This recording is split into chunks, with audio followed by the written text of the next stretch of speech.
Hello friends, ഇന്നെനിക്ക് ഈ ഒരു ചുരിദാറിൻ്റെ കൊളാബ് ഷൂട്ട് ഉണ്ടായിരുന്നേ. അപ്പോൾ അത് കഴിഞ്ഞപ്പോൾ ഞാൻ വിചാരിച്ചു എന്നാൽ ലുലുവിൽ കയറിയിട്ട് സാമ്പാറും അവിയലും വെക്കാനുള്ള കഷ്ണങ്ങൾ മേടിച്ചാലോ എന്ന്. അങ്ങനെ ഞാൻ അവിയലിൻ്റെ ഒരു ബോക്സാണ് എടുക്കാറുള്ളത്. എക്സ്ട്രാ 2 മുരിങ്ങാക്കോലും പിന്നെ കുറച്ച് വെണ്ടയ്ക്കയും എടുക്കും. വെണ്ടയ്ക്കയുടെ കഥ പറയുകയാണെങ്കിൽ ഭയങ്കര കോമഡിയാണ്. കുറേ എണ്ണം മൂത്താണെന്ന് നോക്കാൻ വേണ്ടിയിട്ട് ഇങ്ങനെ ഒടിച്ചു നുറുക്കിയിടും. അപ്പോൾ അറിയാം മൂത്താണെന്നും പറഞ്ഞിട്ട്. എന്തിനാ ഇങ്ങനെ ഒടിച്ചു നുറുക്കി നശിപ്പിക്കണമെന്ന് എനിക്കറിയാൻ പാടില്ല. ചുമ്മാ അതെടുത്തൊന്ന് ഞെക്കി നോക്കിയിട്ടുണ്ടെങ്കിൽ മൂത്തതാണോ ഇല്ലെന്ന് അറിയാൻ പറ്റും. അങ്ങനെ അതിന് കുറച്ച് നശിക്കാത്ത വെണ്ടയ്ക്കയും പറക്കി എടുത്ത് പിന്നെ നമ്മുടെ മുരിങ്ങാക്കോലും കൂടി എടുത്തെങ്ങായിട്ട് ഞാൻ നമ്മുടെ കിച്ചണിലേക്ക് പ്രവേശിച്ചു. ഇനി അവിയലുണ്ടാക്കണം. അവിയലുണ്ടാക്കാൻ ഭയങ്കര എളുപ്പമാണ്. നമുക്ക് ആവശ്യമുള്ള കഷ്ണങ്ങൾ ഫുള്ള് കട്ട് ചെയ്തിട്ട് പാത്രത്തിലേക്ക് തട്ടാം.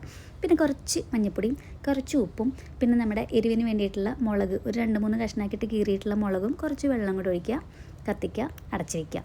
പിന്നെ ഈ ഒരു സംഭവം അടിയിൽ പിടിക്കാതിരിക്കാൻ വേണ്ടിയിട്ട് ഇടയ്ക്ക് ഒന്ന് നോക്കിയിട്ട് തുറന്ന് ഇളക്കി കൊടുക്കുക. വെള്ളം ഉണ്ടെന്ന് അറിയുകയാണെന്നുണ്ടെങ്കിൽ അത് അങ്ങനെ തന്നെ അടച്ചു വെച്ച് ഒരുപാട് ഇളക്കി കഷ്ണങ്ങൾ ഉടയ്ക്കേണ്ട കാര്യമില്ല കേട്ടോ. എന്നിട്ട് നമുക്ക് ഇതിന് വേണ്ടിയിട്ടുള്ള അരപ്പുണ്ടാക്കാം.